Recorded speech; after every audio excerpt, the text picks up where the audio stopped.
오늘 말씀 여호수아 3장 1절부터 6절까지 말씀을 중심으로 하여서 하나님을 바라보는 삶을 살아야 합니다 라는 제목으로 같이 말씀을 나누려고 합니다.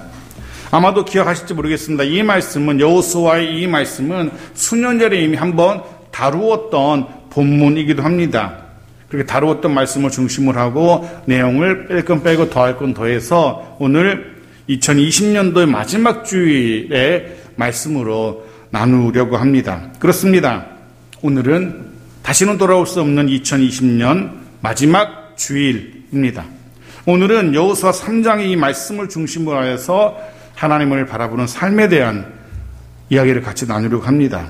그리고 이 말씀을 통해서 우리가 어떤 모습으로, 어떤 자세로 2020년도를 마무리해야 할지, 그리고 더불어 나아가서 어떤 다짐으로, 어떤 결단으로 새해를 2021년도를 맞이해야 할지 고민해보고 생각해보는 그런 시간이 되었으면 합니다. 여호수아 3장은 여호수아 전체 구조에서도 아주 중요한 위치를 차지하고 있는 본문이기도 합니다. 이제 본격적으로 가나안을 향해서 나아가는 그 첫걸음을 옮기는 엄청난 역사적인 시작을 알리는 내용이 3장에서 시작되고 있기 때문에 그렇습니다. 드디어 광야의 그 기나긴, 그 힘겨운 세월을 마치고 드디어 약속의 땅 가나안으로 들어서기 일보 직전에 그 엄중하고도 그 엄청난 역사적인 사건 앞에 이스라엘이 직면해 있는 겁니다. 그런데 그럼에도 불구하고 오늘 본문에서 보여진, 특별히 1절과 2절에서 보게 되는 이스라엘의 모습은 조금은 의아한 이스라엘의 모습인 것 같습니다. 왜 그런지 한번 보십시오. 1절과 2절입니다. 같이 읽죠. 시작. 또 여호수아가 아침에 일찍 일어나서 그와 모든 이스라엘 자손들과 더불어 시딤에서 떠나 요단에 이르러 건너가기 전에 거기서 유숙하니라. 사흘 후에 관리들이 진중으로 두루 다니며, 잘 보시면 40년을 기다렸던 그 땅이 바로 눈앞에 보입니다. 이제 이 강만 건너면 그토록 조상들이 염원했던, 하나님이 약속하셨던 그 땅을 밟게 됩니다. 하루가 급하게 서둘러 나아가야 할 것 같은데 잘 보시면 그 가나안을 향해서 힘차게 나아가는 모습이 아니지요. 3일이라는, 사흘이라는 짧지 않은 시간 동안에 요단강 앞에 서서 건너지 못하고, 어떤 의미에서는 쩔쩔매고 있는, 방법을 찾지 못하고 있는 이스라엘 백성들의 모습을 오늘 본문이 기록하고 있는 겁니다. 말 그대로 난관을 만난 지도자 여호수아와 이스라엘의 모습을 우리가 생각하게 되었습니다. 보십시오. 이스라엘이 지금 어떤 어려움, 어떤 난관 앞에 서 있습니까? 요단강이라는 난관입니다. 요단강이라는 큰 장애물 앞에 이스라엘이 서서 어찌할 바를 모르고 있습니다. 이스라엘 백성들이 이 요단강에 이른 때는 시기적으로는 4월과 5월에 해당되는 그 시기입니다. 평소에 요단강은 겨우 발목이나 무릎 정도밖에 오지 않는 얕은 개울가입니다. 얼마든지 어린아이도 건널 수 있는 그 정도의 수위입니다. 그런데 문제는 바로 이때, 하필이면 이스라엘이 요단을 건너려고 하는 바로 그때는 북쪽 최북단에 있는 레바논산이나 헤르몬산에서 눈이 녹아 내립니다. 그 눈 녹은 물이 요단강까지 유입되는 시기가 바로 이 시기입니다. 수위가 올라갑니다. 뿐만 아니라 15절에 보면은 이때는 밀과 보리의 추수기인데요. 이때는 늦은 비가 내리는 시기이기도 합니다. 참 이스라엘에서, 그 가나안 땅에서 비는 참 드문데 하필이면 그때가 늦은 비가 쏟아지는 때라는 겁니다. 15절 말씀 보십시오. 같이 읽죠. 시작. 요단이 곡식 거두는 시기에는 항상 언덕에 넘치더라. 궤를 맨 자들이 요단에 이르며 궤를 맨 제사장들의 발이 물가에 잠기자. 앞절을 보십시오. 요단이 곡식 거두는 때, 바로 이스라엘이 그 요단 앞에 도착했을 때, 그때는 어떻게 한다고요? 항상 언덕에 넘치더라. 요단강의 수위가 높아지는 시기라는 겁니다. 보통 이 시기에 요단강의 깊이가 3m에서 3m 60 혹은 4m까지 이른다라고 합니다. 사람이 도저히 그냥 건널 수 없는 엄청난 높이인 겁니다. 여러분이 물에 들어가 보시면 알 겁니다. 적어도 가슴 높이, 어깨 높이만 물이 차도 사람은 당황하게 되어 있습니다. 근데 3m, 4m 뿐만 아니라 물론 저같이 수영을 잘하는 사람은 그 정도도 얼마든지 수영해서 넘어갈 수 있겠지만 문제는 수위뿐만 아니라 물살이 엄청나다는 겁니다. 이 시기가 되면은 물살이 엄청나게 빨라져서 도저히 헤엄쳐서는 건널 수 없는 강으로 변한다는 겁니다. 하필이면 바로 그런 때에 이스라엘이 요단강에 이른 겁니다. 하필이면 그런 때에 요단강을 건너게 된 겁니다. 말 그대로 이스라엘이 더 이상 앞으로 전진할 수 없는 난관을 만나게 됩니다. 제 생각이라면, 우리 생각이라면 이스라엘이 요단강에 도착할 즈음에 미리 하나님께서 동풍을 확 보내셔서 미리 요단강의 물을 다 바짝 말려 놓으셨으면 얼마나 좋았을까, 그런 생각을 해봅니다. 실제로 그런 일이 있었지 않습니까? 편안하게 마른 땅처럼 홍해를 건넜던 적이 있습니다. 하나님께서 동풍을 밤새 불게 하셔서 그 강을 말리신 적이 있었습니다. 그랬으면 얼마나 좋았을까. 하나님께서 미리 알아서 편안하게 길을 좀 닦아 놓으셨으면 참 좋았을 텐데 왜 하나님은 그러지 않으실까? 우리는 자주 그런 생각을 합니다. 그런 상상을 하며 살아갑니다. 자고 일어나면 하나님께서 상황을 이렇게 바꿔 주실 거야, 그런 기대를 안고 살기도 합니다. 마치 시험을 앞둔 아이가 자고 일어나면 하나님께서 시험일을 미루게 하셨어, 그랬으면 좋겠어 라고 기도하고 자는 것처럼 하나님께서 좀 더 편안한 상황으로 바꿔주시면 얼마나 좋겠습니까? 그런데 하나님은 그렇게 하지 않습니다. 그건 하나님의 방법이 아닌 것 같습니다. 홍해 때에는 동풍을 보내셔서 바다를 갈아시고 땅을 마르게 하셨던 하나님이시지만 요단 앞에서는 다른 모습의 이스라엘을 기대하셨던 것 같습니다. 다른 방법으로 이스라엘이 요단을 건너게 하시기를 원하셨던 것 같습니다. 해서 하나님은 미리 요단을 가르시지도 그 땅을 마르게 하시지도 않았습니다. 문제는 그 앞에서 이스라엘이 망연자실해 하고 있는 겁니다. 먼저 조금 전까지 여호수아와 이스라엘의 상태가 어떤 상태인지 잠깐 살펴볼 필요가 있습니다. 1장에서는 1장 5절 말씀 보십시오. 1장 5절 같이 읽죠. 시작. 내 평생에 너를 능히 대적할 자가 없으리니 내가 모세와 함께 있었던 것 같이 너와 함께 있을 것임이니라. 내가 너를 떠나지 아니하며 버리지 아니하리니. 하나님께서 여호수아와 이스라엘과 함께 하신다는 약속의 말씀을 들려주셨던 겁니다. 이미 여호수아는 또 이스라엘 백성들은 그 전능하신 하나님이, 그 광야에서 이스라엘을 살아남게 하셨던 그 하나님이 함께 하시겠노라 약속을 하시고 있는 겁니다. 그 약속을 받아뒀어요. 얼마나 든든하겠습니까? 그뿐만이 아닙니다. 2장에 가면은 또 다른 상황이 바뀌게 되죠. 2장 24절 보십시오. 같이 읽죠. 시작. 또 여호수아에게 이르되 진실로 여호와께서 그 온 땅을 우리 손에 주셨으므로 그 땅의 모든 주인이 우리 앞에서 간담이 녹도이다 하니라. 보십시오.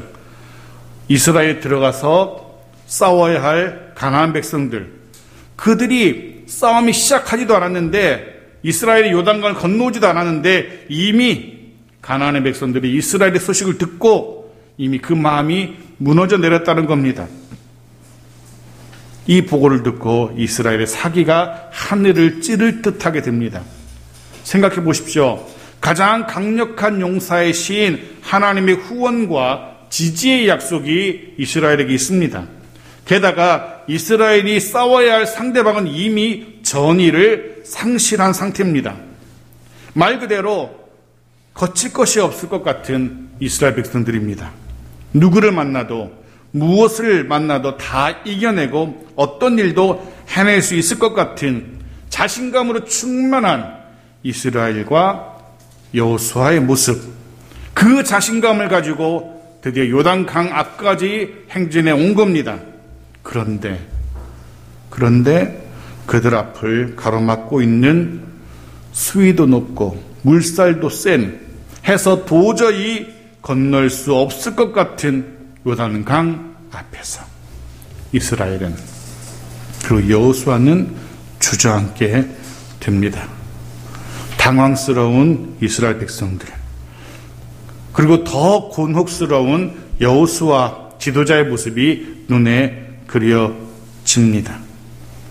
자신감 넘치게 시작했는데, 여기까지 왔는데 더 이상 어찌할 바를 모르고 주저앉을 수밖에 없는 이스라엘과 여호수아의 모습.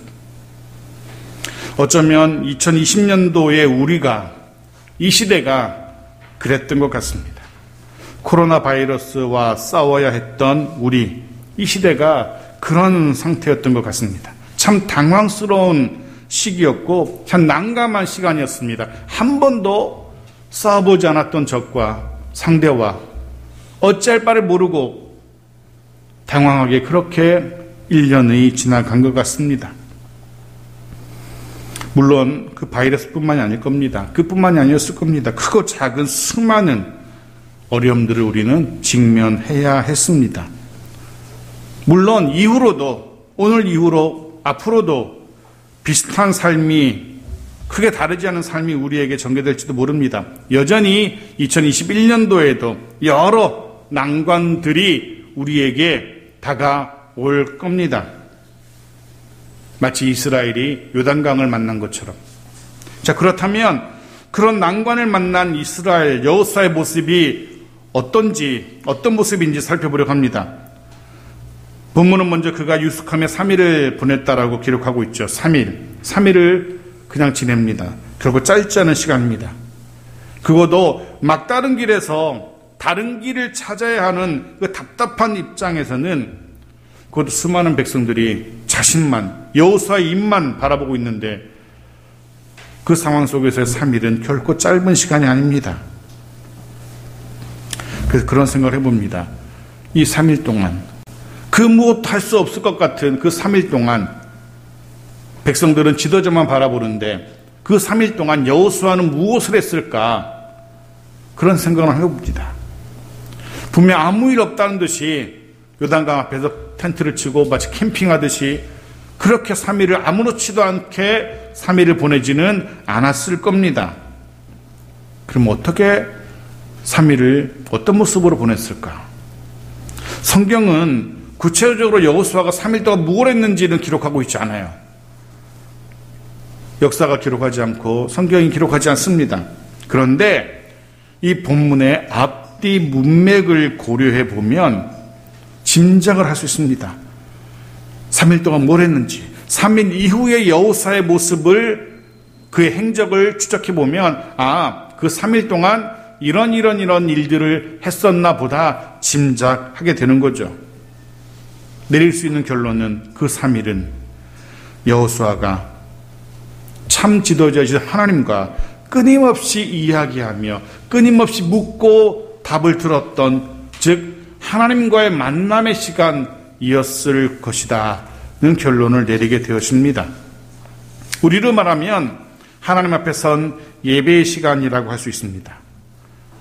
여호수아는 그 시간을 통해서 다시 한번 하나님의 약속을 재확인했을 겁니다. 걱정하지 말라, 염려하지 말라, 그리고 계속 나아가라는 참된 이스라엘 지도자시며 또 여호수아의 강력한 후원자이신 하나님의 약속을, 음성을 재확인했던 겁니다. 그리고 나서 그 시간 후에 하나님과의 만남, 하나님과의 대화를 통한 그 이후에 여호수아가 드디어 백성들을 향해서 명령합니다. 지시합니다. 무엇인지 보십시오. 4절입니다. 같이 읽죠. 시작. 그러나 너희와 그 사이 거리가 2000규빗쯤 되게 하고 그것에 가까이 하지는 말라. 그리하면 너희가 행할 길을 알리니 너희가 이전에 이 길을 지나보지 못하였음이니라 하니라. 드디어 여호수아가 전진할 수 있는, 요단을 건널 수 있는 방법을 하나님께로부터 들어서 알게 된 겁니다. 그러면서 구체적인 방법도 지시합니다. 먼저는 그런 말이 들어있습니다. 지나보지 못한 길이지만 분명 우리는 지나보지 못한 길, 낯선 길, 처음 걷는 길을 걷게 되겠지만 불안해하지 말라는 것이 여호수아의 말 속에 담겨져 있습니다. 분명 걸어보지 못한 길은 낯선 길이고 해서 두려울 수 있는 그런 길일 겁니다. 어떤 위험 요소가 그 길 앞에 도사리고 있는지 아무도 알 수 없는, 짐작조차 할 수 없는 그런 불안한 길입니다. 하지만 걱정할 것 없다는 겁니다. 두려워할 것 없다는 겁니다. 왜? 하나님께서 함께 하실 것이기 때문에 여호수아는 그런 확신을 가지게 된 겁니다. 계속 봅시다.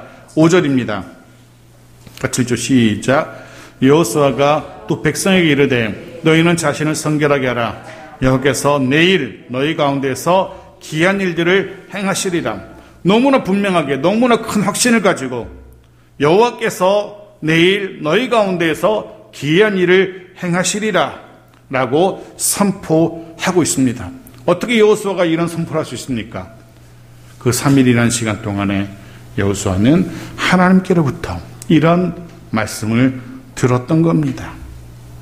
걸어보지 못한 길이지만, 처음 걷는 길이지만, 낯선 길이지만 그 길 가운데 하나님이 함께 하시며 기이한 일을 행하실 것이라 라고 선언합니다. 기이한 일, 놀라운 일을 말합니다. 놀라운 일, 누구나 다 놀랄 수밖에 없는, 하나님께서 하나님의 백성인 여호수아와 이스라엘을 위해서 이런 일들을 행하실 것이라 라고 선언하고 있습니다. 그러기에 이스라엘은 두려워할 필요가 없고 걱정할 필요도 없는 겁니다. 비록 낯선 길이지만, 비록 걱정되고 염려되고 불안할 수 있고 두려울 수 있는 길이지만 하나님이 함께 하시고 기이한 일을 행하실 것이기 때문에 기억하십시오. 그리고 절대 잊지 마십시오. 분명 동일한 하나님의 함께 하심과 동일한 하나님의 기이한 일하심이 이후에 2021년도 저와 여러분의 삶 가운데 또 있을 겁니다. 그러기에 처음 걷는 길이지만 우리는 아무도 2021년을 살아보지 못했습니다. 어떤 일이 어떻게 펼쳐질지 아무도 모릅니다. 하지만 분명한 사실은 하나님이 우리와 함께 하실 것이고 기이한 일을 우리를 위해서 행하실 겁니다. 또 한 가지 그런 깨달음도 얻게 됩니다. 이런 확신을 여호수아가 갖기 위해서 무엇을 했었을까? 말씀드린 것처럼 그는 3일이라는 시간을 하나님께 묻고 대답하는 그 기다림의 시간이 있었습니다. 저 같으면 하루 만에 어떤 답을 끌어냈으면 좋겠는데 그러지 않았습니다. 3일이라는 시간이 필요했던 겁니다. 급하다고, 초조하다고, 답답하다고 섣불리 내 생각, 내 판단, 내 경험으로 행동해서는 안 되는 거죠. 만일에 여호수아가 백성들이 기다린다고 다 자신만 쳐다본다고 하루 만에 명령을 내려서 할 수 있는 대로 나무를 가져다가 뗏목을 만들어라 이랬으면 분명 큰 낭패를 당했을 겁니다. 하나님의 음성을, 하나님의 방법을 기다리지 않고 나름대로의 수단과 방법을 찾을 수도 있었겠죠. 헤엄잘 치는 사람들을 따로 모으고 그들의 밧줄을 묶고 혹은 뗏목을 만들고 해서 분명 인간적인 수단과 방법을 강구할 수 있었을 겁니다. 그랬더라면 아마 더 큰 낭패를 당하게 되었을 거라는 거죠. 해서 급하다고, 초조하다고 자신의 생각, 자신의 판단, 자신의 경험으로 일을 그리셔서는 안 됩니다. 우리는 기다리지 못해서 큰 낭패를 당했던 역사적인 인물을 한 사람 알고 있습니다.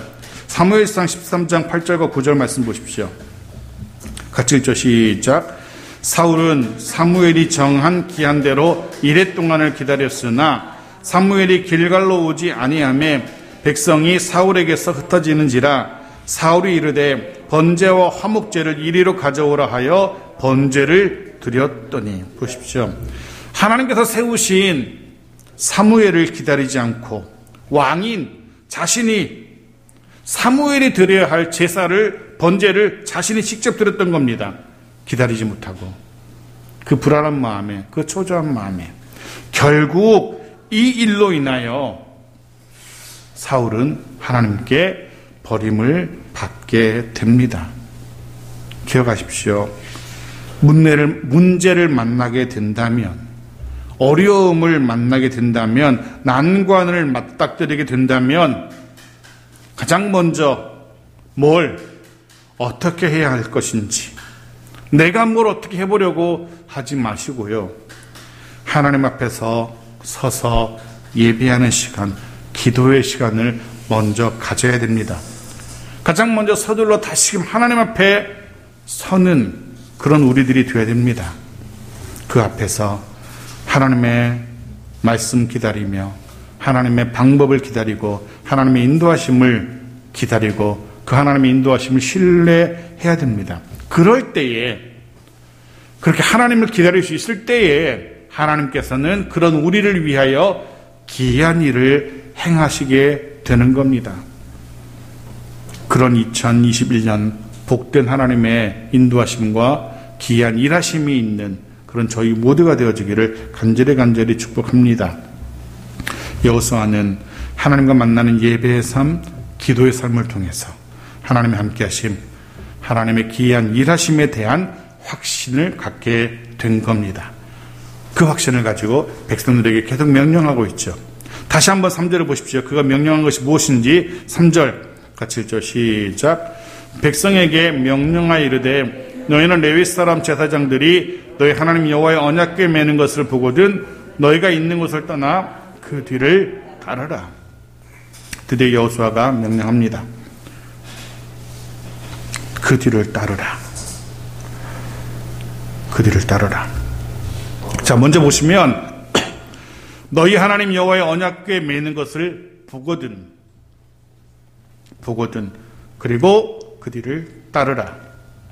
이스라엘이 무엇을 해야 할 것인지 가장 먼저 언약궤를 주목해야 됩니다. 언약궤를 주목하고 그것을 바라보고 그리고 그 뒤를 따르라라고 명령합니다. 언약궤가 무엇입니까? 하나님의 임재를 상징하는 것이 언약궤입니다. 하나님의 임재.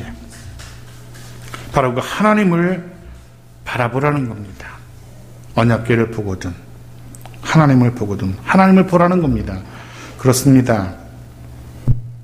사람이나 상황 보지 말아야 됩니다. 그 상황이 아무리 우리를 두렵게 한다 할지라도, 그 사람이 우리를 아무리 염려하게 한다 할지라도 사람이나 상황 보지 마시고요, 하나님을 바라보며 하나님을 주목할 수 있어야 됩니다. 이것이 2021년도를 바라보고 출발하게 되어지는 우리 평생의 삶의 전제 조건이, 삶의 변하지 않는 절대 원칙이 되어야 됩니다. 사람을 바라보는 것이 아니라, 상황을 바라보는 것이 아니라 하나님만을 바라봄. 아무리 급해도 사람 의지하지 마시고, 아무리 급해도 사람 바라보지 마십시오. 결국은 그것은 실패할 수밖에 없기 때문에 그렇습니다. 하나님을 앞세우고 하나님께 우선권 드리고 그 뒤를 따를 수 있는 그런 삶을 살 수 있기 바랍니다. 어떤 순간에도 어떤 상황에서도 하나님을 주목하는 삶, 이것이 저와 여러분들의 2021년도의 삶이길 바랍니다. 또 한 가지가 있습니다. 조금 전에 읽었지만 지금 4절 다시 읽겠습니다. 시작. 그러나 너희와 그 사이 거리가 2000규빗쯤 되게 하고 그것에 가까이 하지는 말라. 그리하면 너희가 행할 길을 알리니 너희가 이전에 이 길을 지나보지 못하였음이니라 하니라. 자, 앞절을 보시면 그러나 너희가 언약궤를 바라보고 하나님을 바라보고 그 뒤를 따르게 되겠지만, 그러나 뭐라고 말합니까? 그 사이 거리가 2000규빗쯤 되게 하라라고. 즉 언약궤를 보고 언약궤를 따르긴 하지만 2000규빗쯤 떨어져서 걸으라는 겁니다. 한 규빗은 손끝에서 팔꿈치까지 대략적으로 그 정도 거리, 약 50cm 정도 됩니다. 2000규빗은 약 1km 정도 됩니다. 제법 멀찍이 떨어져서 언약궤를 따르라라고. 물론 여러 가지 이유가 있을 겁니다. 그만큼 멀찍이 떨어져야지만 모든 사람들이 다 볼 수 있기 때문에 그만큼 떨어지라는 의미일 수도 있고, 또 한 가지는 너무 바짝 붙지 말라는 겁니다. 왜 너무 바짝 붙지 말까? 앞설 수도 있기 때문에. 자칫 바짝 붙어서 걷다가는 혹시 언약궤를 지나쳐서 더 앞장설 수도 있기 때문에 그런 것 같습니다. 그래서 그만큼 떨어져 걸으라는 말씀은 어떤 순간에도 이 언약궤를, 하나님의 임재, 언약궤를 앞서지 말라는 하나님의 명령인 겁니다. 즉 이렇게 해석할 수 있죠. 아무리 급해도, 아무리 다급해도, 아무리 시급해도 하나님보다 앞서지 말라는 하나님의 명령이고, 그 명령대로 걷고 있는 이스라엘은 그 언약궤를 바라보면서 그렇게 다짐했을 겁니다. 그래, 내가 어떤 순간에도 저 언약궤보다 앞서지는 않을 거야. 내가 아무리 시급하고 아무리 다급하고 할지라도 저 언약궤보다 앞서지는 않을 거야. 그런 결단을 가지고 걷고 있는 겁니다. 그렇습니다. 절대로 내 생각이 하나님의 뜻을 앞서서는 안 됩니다. 절대로 내 욕심이 하나님의 방법을 앞질러서는 안 되는 겁니다. 절대로 내 판단이 하나님의 생각을 앞질러서는 안 되는 겁니다. 2021년도 우리의 삶이, 우리의 걸음이 그럴 수 있기를 축복합니다. 다시 5절입니다. 같이 읽죠. 한 가지만 더 보죠. 5절 같이 읽죠. 시작. 여호수아가 또 백성에게 이르되 너희는 자신을 성결하게 하라. 여호와께서 내일 너희 가운데서 기이한 일들을 행하시리라. 하나님께서 기이한 일을 행하실 겁니다. 그런데 그 전에 전제 조건이 있습니다. 뭡니까? 너희는 자신을 성결하게 하라. 그러면 여호와께서 너희 가운데서 기이한 일들을 행하실 것이야 라고. 스스로 성결케 하라. 이 성결함에 대해서는 다음번에 더 자세히 다룰 기회가 있을 겁니다. 성결케 하라. 매일의 삶 속에서 말씀과 기도로 또 찬양으로 스스로를 하나님 나라에 합당한 자로, 하나님 보시기에 부끄러움이 없는 자로, 거룩하신 하나님 앞에 설 때에 부끄러움이 없는 자로 자신을 그렇게 씻어내는, 성결케 하는 그런 작업들이 우리 가운데 있어야 됩니다. 자, 여기까지 정리하고 일단 정리하겠습니다. 2020년을 마무리합니다. 그리고 2021년도를 앞에 둔 이 시점에서 가장 먼저 우리 가운데 이런 결단이 있어야 됩니다. 결코 하나님의 말씀보다 앞서지 않겠다는 결단. 매일의 삶 속에서 말씀과 기도로 스스로 성결함을 잃지 않겠다는 결단. 그리고 그렇게 살아갈 때 분명 하나님은 우리를 위해서 기이한 일들을 행하실 겁니다. 마지막 한 가지만 더 생각해보고 말씀을 마치려고 합니다. 본문은 여호수아의 명령을 따라서 이스라엘에 나아가고요, 그 구체적인 전진의 모습도 기록하고 있어요. 조금 전에 읽었지 않습니까? 제사장들이 언약궤를 메고 앞장서 가고 있습니다. 그게 하나님의 명령이었어요. 제사장들이 언약궤를 메고 가라.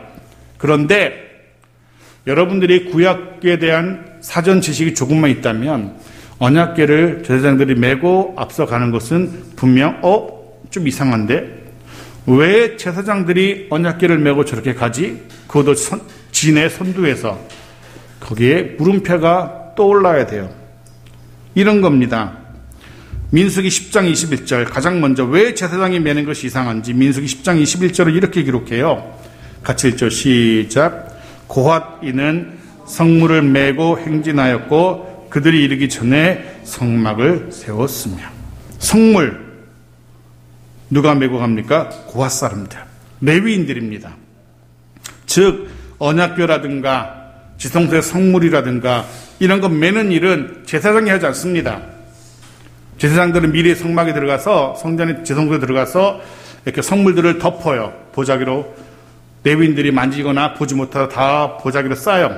다 싸놓으면 그 다음에 레위인들이, 그 중에 고핫 사람들이 들어와서 그것을 메고 가는 겁니다. 즉 언약궤는 고앗 사람들이 매는 거예요. 그런데 왜 이 요단강을 건널 때에는 레위인들이 아니라 제사장들이 직접 메고 가라고 하셨을까? 또 한 가지, 이스라엘이 지금 언약궤를 맨 앞에 두고 그 뒤를 따르고 있잖아요. 그것도 이상한 겁니다. 민수기에 보면은요, 이스라엘이 약 60만의 군대 조직으로 표현돼요. 물론 그것이 훈련된 군대는 아니지만 싸움을 할 수 있는 사람들이 약 60만이라고 얘기하고요. 여호수아 시대도 비슷할 것이고, 그런데 민수기 10장에 보면 그 이스라엘이 적을 향해서 나아갈 때, 행진할 때 어떻게 진영을 갖춰야 되는지를 민수기 10장이 기록해요. 예를 들면 이런 겁니다. 가장 앞선에 제1진에 가장 먼저 칼을 빼들고 싸워야 할 사람들은 유다 지파라고 기록해요. 유다 지파. 그 뒤로 이사갈 지파, 스불론 지파, 루벤 지파, 시므온 지파, 갓 지파, 6지파가 제1선에서 싸워요.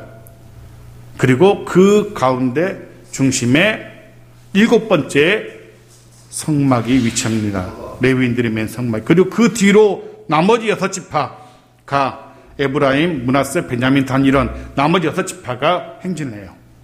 즉 행진할 때에는 여호와의 임재를 상징하는 언약궤라든가 성막이나 이런 것들은 진의 가운데에 위치합니다. 원래 그러잖아요. 싸움할 때 보면 지휘하는 장군이나 왕은 일선에 서지 않습니다. 보통 제일 가운데 서지 안전하게. 앞에는 전진 부대가 서고 뒤에는 후진 부대가 서고 이렇게 해서 앞뒤로 군대가 배치되고 가운데 지휘부가 가운데 있죠. 그것이 전쟁의 행진의 기본입니다. 그런데 오늘 본문에 보니까 고앗 자손이 매는 것도 이상한데, 고앗 자손이 매야 되는데 제사장이 매는 것도 이상한데, 그것도 진의 가운데가 아니라 무리의 중간이 아니라 맨 앞에 서 있는 것도 이상합니다. 이 이상한 한 번도 전례가 없었던 이 장면을 통해서 하나님이 이스라엘 백성들에게 그리고 우리에게 무언가를 말씀하고 계신 겁니다. 한 번도 그렇게 걸어본 적이 없는데, 즉 지금 이 시간이 요단을 건너고 가나안에 들어가야 되는 이 순간이 비상사태, 비상시국이라는 것을 보여줍니다. 한가하게 여호와께서 중앙에 있어야 될 그런 때가 아니란 겁니다. 한가하게 고앗 사람들이 메고 갈 그럴 때가 아니란 겁니다. 비상한 시국입니다. 제사장이 직접 메고 직접 앞장서는, 하나님의 앞장서는 그런 절제절명의 순간이라는 겁니다. 평범한 일이 아니라는 거죠. 평범한 행군이 아니라는 겁니다. 평범한 전쟁이 아니라는 겁니다. 하나님의 일이고 하나님의 군대 행진이고 하나님의 전쟁이라는 사실을 보여주고 있는 겁니다. 하나님이 앞장서서야만 하는 위기 상황이라는 거죠. 하나님이 앞장서지 아니하시면 힘든 싸움이라는 겁니다. 그래서 하나님이 앞장서고 있고 제사장이 메고 있는 겁니다. 이스라엘 백성들은 그런 눈에 보이는 그 장면을 통해서 앞장서시는 하나님을 바라보면서, 이 싸움이, 이 요단을 건너고 가나안에 진격해 들어가는 이 상황이 매우 엄중한 상황이고 하나님이 앞장서서야만 되는 그런 싸움이구나라는 것을 그들은 깨닫게 되었습니다. 말 그대로 요단이라는 난관을, 위기를 만난 이스라엘과 여호수아와 함께 하시는 하나님의 특별한 그리고 기이한 일을 위한 걸음이었던 겁니다. 이후로 앞으로도 요단과 같은 어려움, 난관을 만나게 될 때마다 하나님은 직접 내가 앞장서마 라는 사실을 선포하고 계신 겁니다. 해서 이스라엘은 그 하나님을 향한 믿음으로 특별한, 한 번도 걸어보지 않은 행진을 옮기고 있는 겁니다. 지금 이스라엘은 하나님만 주목하면서 주변의 이방 사람들은, 가나안의 이방 사람들은 상상도 못할 믿음의 행진을 하고 있는 겁니다. 그 믿음으로 하나님만 바라보고 걷고 있는 겁니다. 우리도 그럴 수 있어야 됩니다. 우리도 세상은 상상도 못할 믿음의 걸음들을 걸을 수 있어야 됩니다. 말씀 마무리합니다. 2020년도를 마무리하는 시간입니다. 어쩌면, 분명 아쉬운 마음이 더 클 겁니다. 하지만 문제는 지나간 시간이 아닐 겁니다. 중요한 건 앞으로의 시간들일 겁니다. 그러하기에 2021년 말씀처럼 하나님만을 앞세우는 우리 모두이기를 축복합니다. 그렇게 앞서서 행하시는 하나님만을 바라보며, 그 하나님만 바라보며 두려움 없이, 걱정 염려 없이, 그리고 동시에 쉼 없이, 중단 없이 믿음의 행진을 계속할 수 있는 우리 모두이기를 축복합니다. 오늘 2020년도 예배를 마무리하면서 이 시간 이렇게 다짐하고 결단한 우리 모두이기를 바랍니다. 어쩌면 2021년도 내년에도 지금처럼 코로나 바이러스와의 만만치 않은 전쟁을 치러야 할지도 모릅니다. 어쩌면 2021년도 새해에도 이전처럼 힘들고 어려운 난관들 만날지도 모릅니다. 하지만 염려하지 마시고, 하지만 두려워하지 마십시오. 오히려 그런 위기의 순간 하나님을 기다리며 하나님의 응답을 기다리는 시간을 가지시고요. 그렇다면 분명 그 위기를 오히려 기회로 만드시는, 바꾸시는 하나님의 손길을 경험하게 될 겁니다. 그리고 그를 통해서 다시금 담대히 일어나 하나님과 함께 앞으로 나아가는 2021년도의 모두가 되길 축복하고, 그 어떤 순간에도 결코 마음 약해지거나 포기하지 말고 믿음으로 걸어가는, 그리고 앞장서서 걸으시는 하나님만을 바라보며 두려움 없이 나아가는 새해 2021년도에 우리 모두이기를, 또 우리 창성교회이기를 주의 이름으로 축복합니다. 아멘.